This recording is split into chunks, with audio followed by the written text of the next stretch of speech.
The first thing Elian felt was pain, a sharp, throbbing ache behind his eyes that pulsed in rhythm with his racing heart. The second was vulnerability, the cool alien air caressing his bare skin. His spacecraft, the Artemis IV, had encountered an electromagnetic anomaly near the uncharted planet designated PRX-7, now seemingly his unintended destination. As consciousness returned fully, Elian realized he was lying naked on something soft and moss-like, his flight suit and equipment nowhere to be seen. The air smelled of sweet nectar and mineral-rich soil, nothing like the recycled oxygen of his ship. Had he been ejected during atmospheric entry? The last thing he remembered was the warning sirens as the ship's systems failed. One by one, Elian opened his eyes to see a canopy of luminescent foliage swaying gently above him. The vegetation pulsed with an internal bioluminescence, casting an ethereal blue glow across his exposed body. He moved to sit up, wincing at the protest from his bruised muscles. A chorus of startled gasps broke the silence. Surrounding him in a wary semicircle stood 7 figures.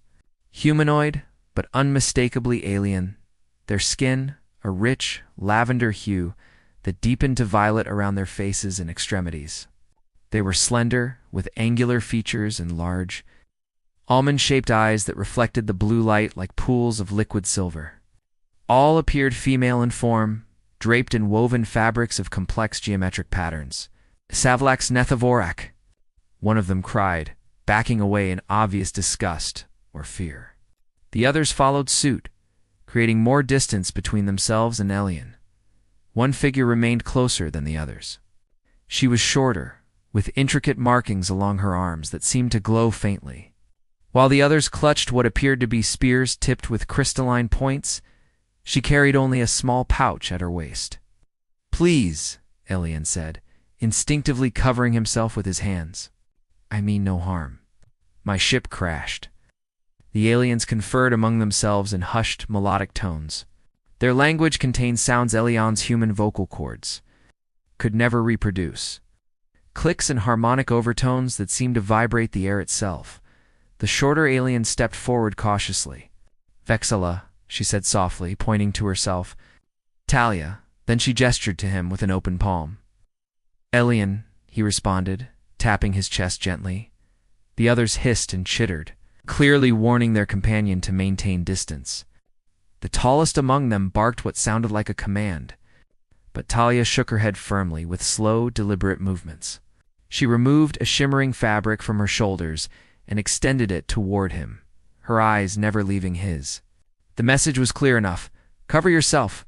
Elian accepted the offering gratefully, wrapping the surprisingly warm material around his waist. "Thank you," he said. Talia tilted her head, studying him with fascination rather than the revulsion displayed by her companions. She reached out hesitantly, stopping just short of touching his shoulder, where a deep gash still oozed blood. "Mathavel," she said, pointing to the wound, then to her pouch. The tallest alien intervened, stepping between them and addressing Talia with sharp, rapid speech. The argument that ensued was incomprehensible to Elian, but the emotional content was universal fear versus compassion, tradition versus necessity. Finally, Talia raised her voice in what seemed a definitive statement. The others fell silent. She turned back to Elian and gestured for him to follow her as they led him through the bioluminescent forest. Elian caught glimpses of a civilization integrated seamlessly with the natural environment, wellings grown from living trees, waterways channeled through crystal formations, and everywhere, the purple-skinned people stopping to stare at the pale stranger in their midst. In that moment, Elian understood he wasn't just a castaway. He was the alien here, and his arrival had just changed this world forever. The Veilori settlement revealed itself as a marvel of organic architecture structures that seemed to grow from the living forest rather than impose upon it. Spiraling homes of polished wood and crystal rose into the canopy, connected by bridges of woven vines. At the center stood a massive tree with a trunk wider than any redwood on Earth, hollowed and sculpted into what appeared to be a communal gathering place. It was to this central tree that Talia led Elian. Now wrapped in the shimmering fabric, that barely covered his human form. The procession drew stares from every Veilori they passed, some curious, others openly hostile. Children with bright silver eyes peeked from behind their mothers, pointing and whispering, "I call Avir." An authoritative voice rang out as they approached the great tree. An elderly Veiluri emerged. Her purple skin deepened to a rich indigo with age. Adorned with luminescent markings that covered her face and arms in complex patterns, unlike the simple garments of the others, she wore layers of iridescent fabric and carried a staff topped with a pulsing crystal. "Mavis," Talia said, bowing her head slightly. She spoke rapidly in their melodic language, occasionally gesturing toward Elian. Mavis circled Elian slowly, her expression unreadable. "So," she said, surprising him with words he understood, "the stars have sent us a pale one." "Speak my language?" Elian asked, stunned. "We have studied the transmissions from your kind for many cycles," Mavis replied, her pronunciation precise but alien in cadence. "Though none have walked our soil before today." "I meant no intrusion," Elian explained. "My ship was damaged in your planet's magnetic field." Mavis's eyes narrowed. "And you arrived without coverings, as if born anew to our world. Curious customs your species has." Elian felt heat rise to his face. "My equipment, my clothing, everything was stripped away during the crash." Talia stepped forward, speaking earnestly to Mavis, while indicating Elian's wounds. The elder seemed unconvinced, but eventually nodded with reluctance. "Talia wishes to heal you," Mavis explained. "She says your biology, while strange, is not incomprehensible to her. I have granted permission, though many of the council disagree." She leaned closer, her voice dropping. "They fear your kind. Stories have reached us of worlds where humans walk, and how quickly they change what they touch." Before Elian could respond, Talia gently took his arm, leading him to a small chamber within the great tree. Inside, shelves lined with crystal vials and dried plants surrounded a simple pallet made of what appeared to be moss. She gestured for him to sit, as she prepared her remedies, mixing vibrant powders and viscous liquids. Elian studied her. Unlike the others, whose fear had manifested as disgust or hostility, Talia's curiosity seemed coupled with compassion. Her movements were graceful, deliberate, her silver eyes focused intently on her work. "Why help me?" Elian asked, though he knew she couldn't understand. Talia looked up, hearing the question in his tone if not his words. She placed a hand over her chest, then extended it toward him, a universal gesture that needed no translation. The healing process was unlike anything Elian had experienced. Talia's remedies tingled and warmed as she applied them to his wounds. And when she placed her hands over the injuries, a soft glow emanated from her palms. The pain receded immediately, replaced by a pleasant numbness. Days passed as Elian recovered in Talia's care. She brought him proper clothing loose-fitting, garments woven from fibers that adjusted to his body temperature, and taught him basic words in her language while he shared his own. Through gestures, drawings, and their growing shared vocabulary, they began to bridge the gap between their worlds. From Talia, he learned that the Veiluri society was matrilineal, with knowledge and authority passing from mother to daughter.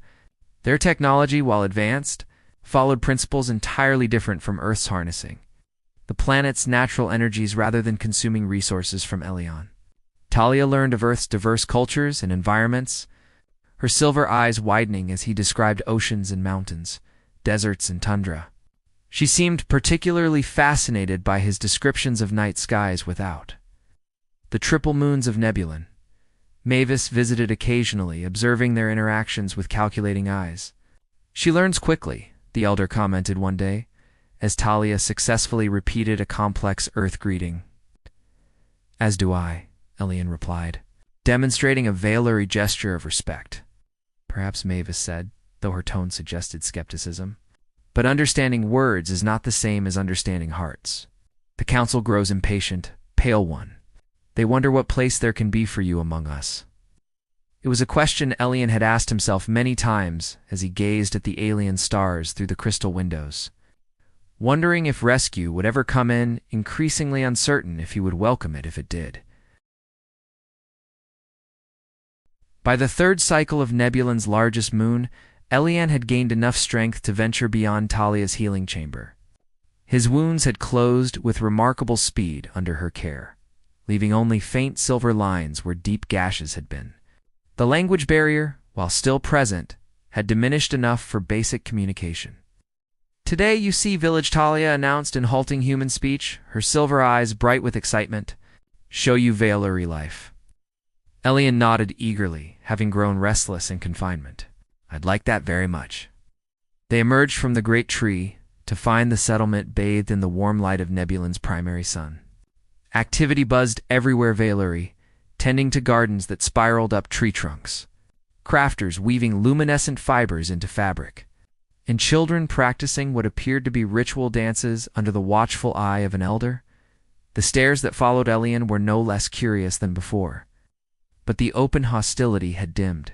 Word of his peaceful recovery under Talia's care had spread, and some of the Veiluri even offered hesitant greetings as they passed.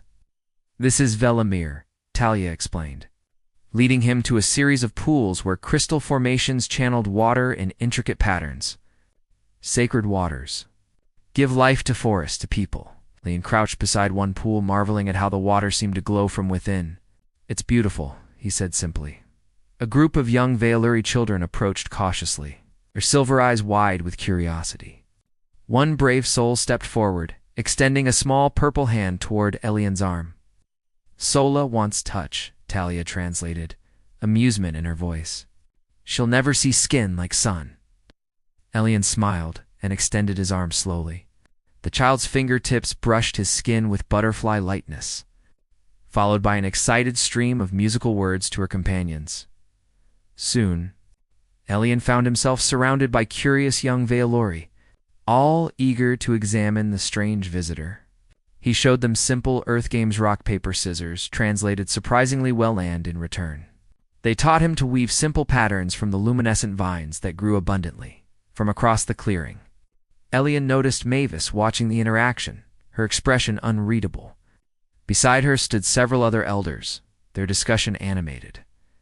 "They still fear," Talia said softly, following his gaze. "Fear is natural when facing the unknown," Elian replied. "On my world, we have often feared what we don't understand." Talia's expression grew thoughtful. "How overcome?" Elian considered the question carefully.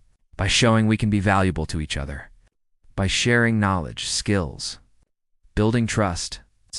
That evening, as they shared a meal of sweet fruits and what Elian had come to think of as star root, a starchy purple tuber with a flavor like nutmeg, he proposed an idea. "I want to help," he told Talia, using both their languages. "Show Veiluri that humans can give, not just take." Talia tilted her head, considering. "What give?" Elian explained his background as an engineer, describing Earth technologies that might be adapted to Veiluri principles. Talia listened intently, occasionally asking questions that revealed her quick understanding. Their opportunity came sooner than expected. The next morning, the settlement awoke to rumbling tremors that shook the forest canopy. Crystal structures chimed discordantly as the ground shifted. "Earth song," Talia explained as they rushed outside. "Planet speaks. Sometimes gentle, sometimes—" A louder rumble interrupted her, followed by shouts of alarm from the far side of the settlement. They ran toward the commotion to find one of the water channels had collapsed, its crystal guides shattered and water spraying in all directions. Without the channeled water, Elian quickly realized the elevated gardens would dry out within days. The Veiluri were attempting to redirect the flow using traditional methods, but the pressure was too great. "I can help," Elian said to Mavis, who was directing the effort. "On Earth, we build systems for water pressure." Skepticism flashed in the elder's eyes, but desperation won out. "Show us," she commanded, working alongside Talia as translator. Elian designed a series of pressure-regulating chambers using the crystal formations and flexible vine material. The concept was Earth-based, but the materials and energy principles were purely Veiluri. For hours they labored, Elian's pale hands working alongside purple ones. the distinction becoming meaningless in the shared purpose, as the final connection was made, and water flowed once again through the restored channel more efficiently than before. A cheer rose from the gathered Veilori. Elian found himself surrounded not by fear or suspicion, but by gratitude. That night, he was invited to join the community feast, no longer as an outsider to be watched, but as a contributor to be honored. As the three moons rose in sequence, casting their multicolored light across the gathering, Elian felt Talia's hand slip into his. "You show value today," she said softly, "but I see already." The warmth of her touch sent an unexpected current through him, and Elian realized that somewhere between healing and understanding, between sharing languages and sharing work, something deeper had begun to form between them, a connection that transcended their different worlds. As they sat beneath the alien stars, their shoulders touching, Elian wondered at how quickly the unfamiliar could become precious, and how a place so far from home could begin to feel like where he belonged. The passage of 2 full lunar cycles marked a transformation in Elian's place among the Veiluri. What began as cautious acceptance had evolved into genuine integration. He had moved from Talia's healing chamber to a small dwelling of his own. Living structure grown from a young crystal tree under her guidance. The transparent walls captured and refracted the bioluminescent light of the forest, creating patterns that reminded him of Earth's auroras, though many. Veilori now greeted him warmly and sought his assistance with engineering challenges. None had become as close to him as Talia, their initial healer patient. Relationship had deepened into something neither had words. For in either language, a connection that transcended their biological differences. "Tonight's special," Talia told him one morning as they harvested medicinal plants from her garden. "Triple alignment. Moons dance together once each cycle of seasons." Elian had noticed the 3 moons growing closer in the night sky. "Is there a celebration?" Talia's silver eyes brightened. "Most sacred night. Veilori believe when moons touch, barriers between souls fall away." She hesitated, her purple fingers stilling on a luminescent bloom. "Would you share alignment with me?" There was something in her voice, a vulnerability Elian had never heard before. He reached across the plants to take her hand, noticing how naturally their fingers now intertwined despite their different coloring. "I would be honored," he replied softly. As dusk approached, the settlement transformed.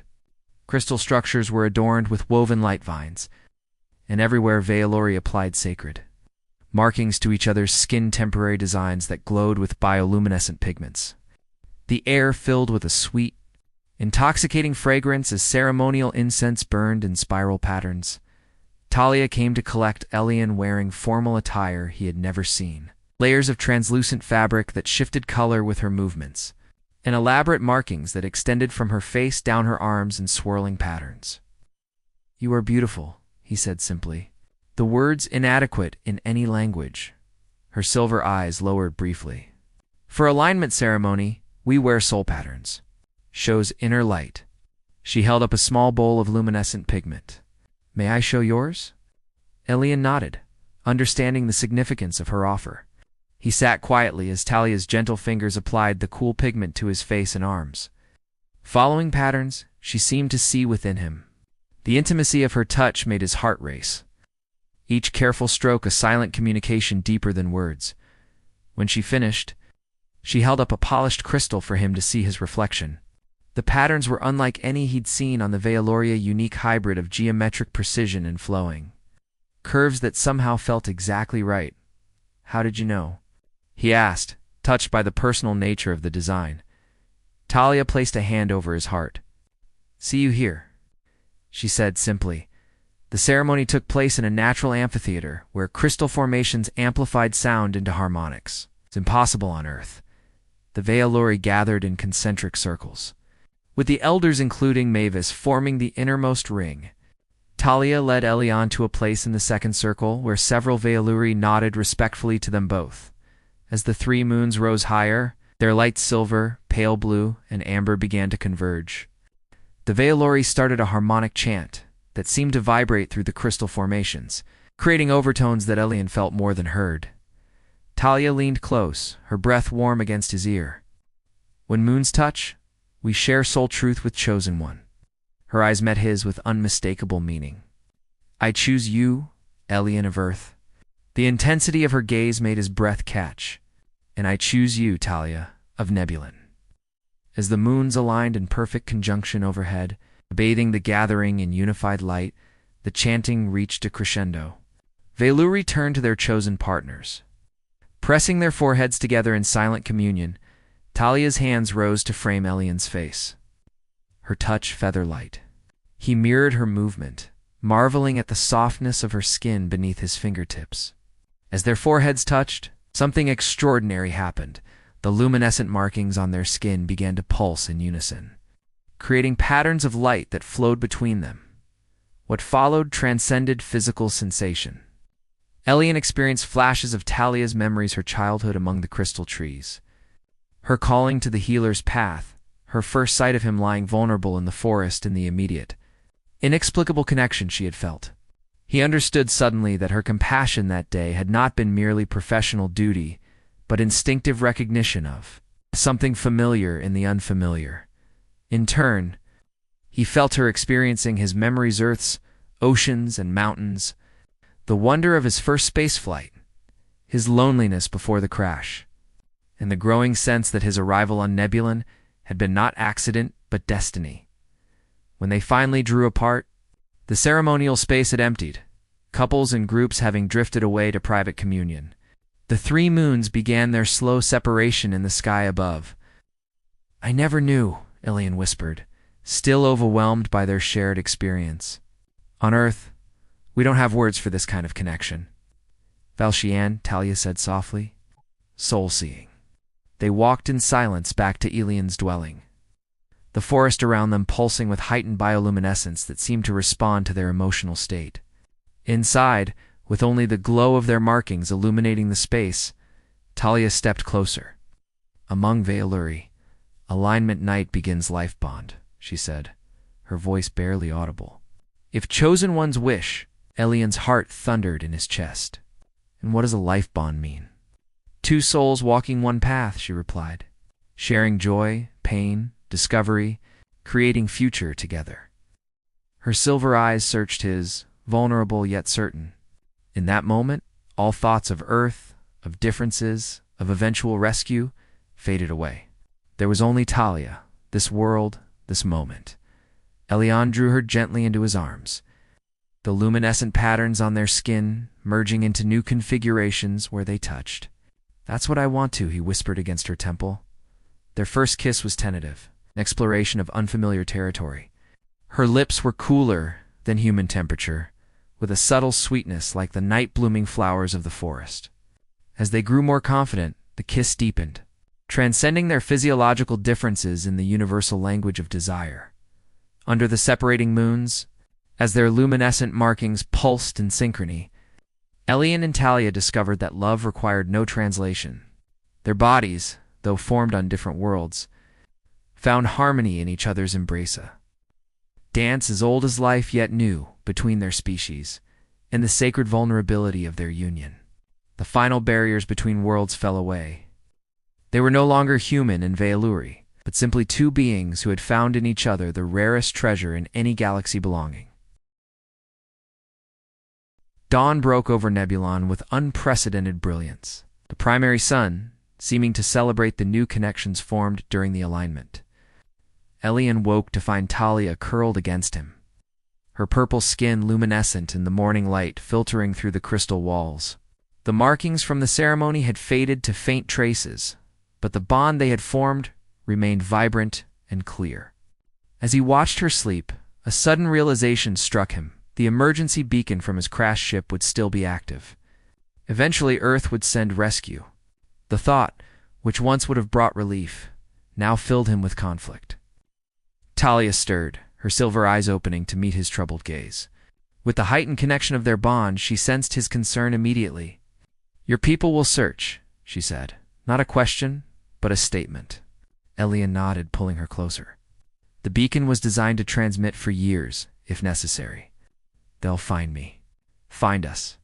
And then. The simple question contained universes of complexity. Before Elian could respond, a commotion outside drew their attention. Voices called urgently, and among them, Mavis's distinctive tone commanded action.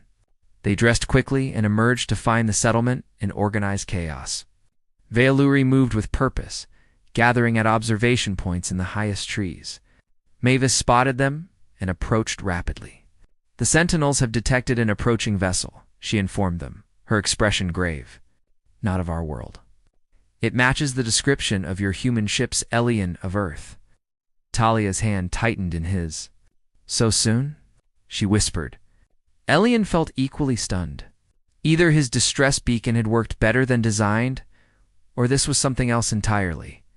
"How long?" he asked Mavis. "They will reach our atmosphere by nightfall."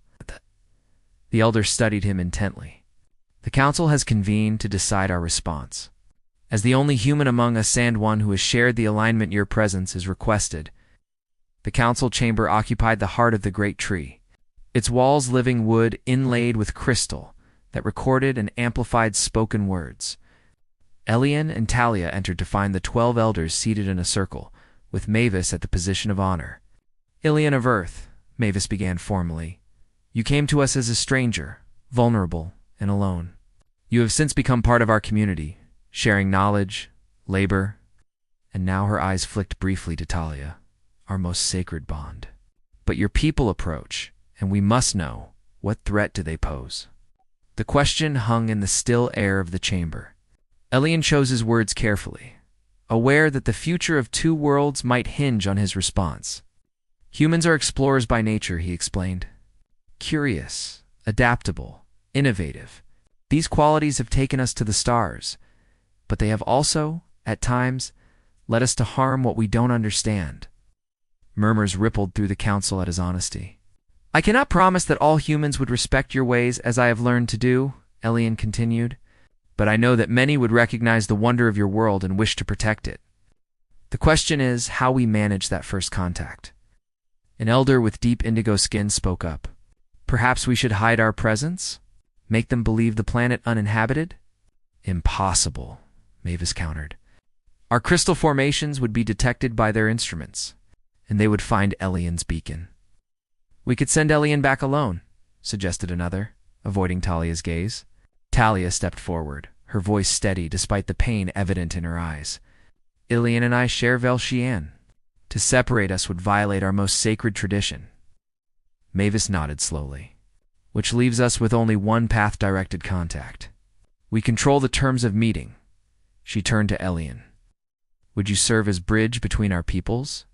The responsibility was enormous, yet Elian felt strangely prepared for it. His unique position, transformed by Veiluri healing, enlightened by their culture, and bound by love to Talia, had created in him a perfect ambassador. "I would be honored," he said solemnly, "but not alone." He turned to Talia. "We would serve together. As representatives of what is possible when different worlds find harmony." The plan developed rapidly. Using components salvaged from Elian's crashed ship, they constructed a communication device to broadcast a message to the approaching vessel. Elian recorded a careful greeting explaining his survival and the peaceful nature of the Veiluri civilization. He requested a small landing party rather than a full expedition to be met by himself and selected representatives. As the human ship entered orbit that evening, the settlement prepared for the historic meeting. A neutral location was Chosana Crystal Meadow, equidistant from the Veiluri homes in Elian's crash site. Standing in the meadow under the triple moonlight, Elian and Talia waited hand in hand. Behind them stood Mavis and 3 other elders, dignified and composed despite their apprehension. The distant roar of landing thrusters grew louder, and soon a small shuttle descended through the luminescent canopy, settling gently on the crystalline ground. When the hatch opened, 3 figures emerged, 2 in standard Earth exploration suits, and 1 in the distinctive uniform of a fleet commander. They removed their helmets cautiously, eyes widening at the breathable atmosphere and the scene before them. "Lieutenant Commander Elian Reyes," the leader said, stepping forward with obvious shock. "We had nearly given up hope of finding you alive." Commander Chen Elian greeted his former superior. "Welcome to Nebulon." Chun's gaze moved from Elion to Talia, noting their clasped hands, then to the Veiluri elders. "I see you've made ... contact," Leon replied steadily. "I've found understanding, connection, a new way of seeing." Over the next several hours, as Nebulan's primary sun rose to cast its warm light over the meadow, preliminary diplomacy unfolded. Commander Chen, though initially wary, was a thoughtful leader who recognized the significance of peaceful first contact. The Veiluri elders, led by Mavis, demonstrated both wisdom and adaptability in their approach. Protocols were established for limited cultural exchange. Earth would send a small diplomatic contingent, not a colonization force. The Veiluri would share selected knowledge of their sustainable technologies while maintaining control over sacred sites and practices. And crucially, Nebulan's location would be classified protected from commercial exploitation or unauthorized visitors. As dawn fully illuminated the meadow, Talia led a traditional Veiluri greeting ceremony, applying a small marking to each human visitor's hand, a symbol of safe passage and mutual respect. When she reached Commander Chen, the skeptical officer visibly softened at the gentle gesture. "In all our explorations," Chen admitted quietly to Ilion, "we've never encountered a civilization so advanced yet so integrated with their natural environment. There's much we could learn here." "That's my hope," Ilion replied. "Not that Earth would change Nebulon, but that Nebulon might help us remember what we've forgotten, how to live in harmony with our world." Later, as the human visitors returned temporarily to their orbiting ship to report their discoveries, Elion and Talia stood at the edge of the crystal meadow. The future held unprecedented challenges establishing sustainable contact protocols, navigating the complexities of interspecies diplomacy, perhaps even determining if others like them might someday bridge their worlds through bonds of understanding and love. "Are you afraid?" Talia asked, sensing his contemplative mood. Elion shook his head, drawing her close. "Not anymore. Whatever comes, we face it together, showing both our peoples what's possible when we see beyond appearances to the true beauty within." Above them, the three moons of Nebulon continued their eternal dance. No longer aligned, but still connected by gravity's invisible bonds, much like the worlds of Earth and Nebulon. Now irreversibly aware of each other's existence. And as Elion and Talia walked back toward the Veiluri settlement, their different colored hands intertwined, they embodied the most powerful truth in any universe: that love, when genuine and brave, could transcend every barrier, even those between the stars.